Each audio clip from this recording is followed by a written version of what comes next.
আশফাকুস সামাদ কিংবা বন্ধুদের প্রিয় আশফি আর কেউ নন, আবু মঈন মোহাম্মদ আশফাকুস সামাদ, যিনি 1949 সালের 9 জানুয়ারি আবগারি বিভাগের কর্মকর্তা, কিশোরগঞ্জ জেলার করিমগঞ্জ উপজেলার 17 দরিয়া গ্রামের সন্তান এ এম আজিজুস সামাদ আর শিক্ষক ও অবৈতনিক ম্যাজিস্ট্রেট সাদেকা সামাদের ঘরে জন্মগ্রহণ করেন।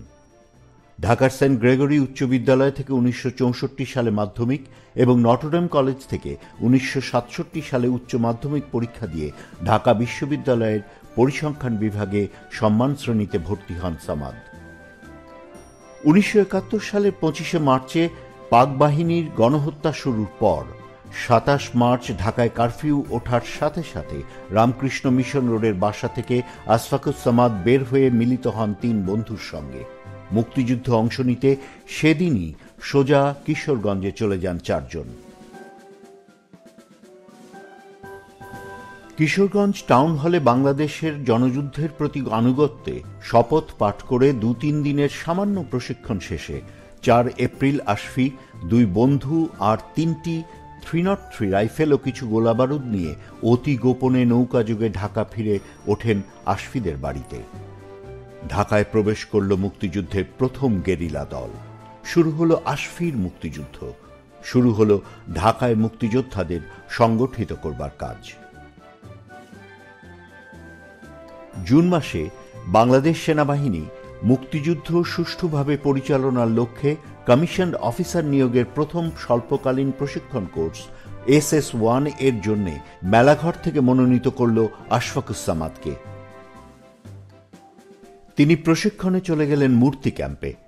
3 মাসের প্রশিক্ষণ শেষে লেফটেন্যান্ট হিসেবে কমিশন পেয়ে 9 অক্টোবর লেফটেন্যান্ট আশফাকুস সামাদ 6 নম্বর সেক্টরে যোগ দিয়ে সাহেবগঞ্জ সাবসেক্টরের একটি কোম্পানি কমান্ডারের দায়িত্ব পেলেন। কোম্পানি কমান্ডার হিসেবে যুদ্ধে বীরোচিত ভূমিকা অবতীর্ণ হয়ে ভুরুঙ্গামারি এবং আশেপাশের এলাকা শত্রুমুক্ত করে মুক্তাঞ্চল গঠন করলেন।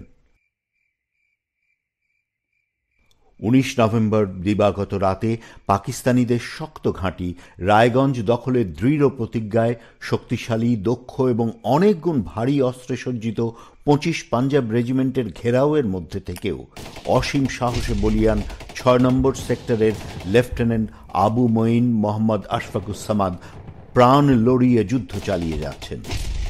সময়ের সাথে বাড়ছে পাকিস্তানি আক্রমণের তীব্রতা, সেই সঙ্গে বাড়ছে আহতের সংখ্যা। এক পর্যায়ে আশফাকুস সামাদ নির্দেশ দিলেন তার দলকে পিছু হটবার। নিজে রয়ে গেলেন সামনে, একটি বাঁশঝাড়ের আড়ালে হালকা মেশিনগান নিয়ে কাভারিং ফায়ার করে যেতে থাকলেন। সামাদের কাভারিং ফায়ারে তার দল নিরাপদে পিছিয়ে গেল। সামাদ পড়ে রইলেন একা পাকিস্তানিদের সামনে। একের পর এক আক্রমণ সামলাতে থাকলেন তিনি প্রবল বিক্রমে। হঠাৎ হানাদার বাহিনীর একটি গুলি তার মাথা ভেদ করে চলে গেল। যুদ্ধক্ষেত্রেই শাহাদাত বরণ করলেন লেফটেন্যান্ট সামাদ।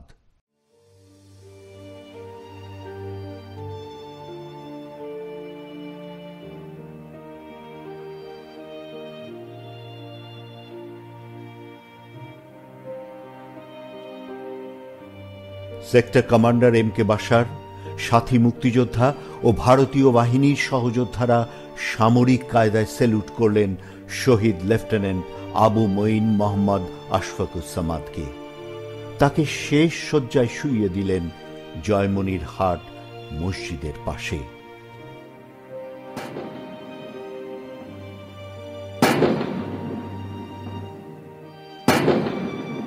গান স্যালুটের সঙ্গে রণাঙ্গনে বিউগলে বেজে উঠল লাস্ট পোস্ট।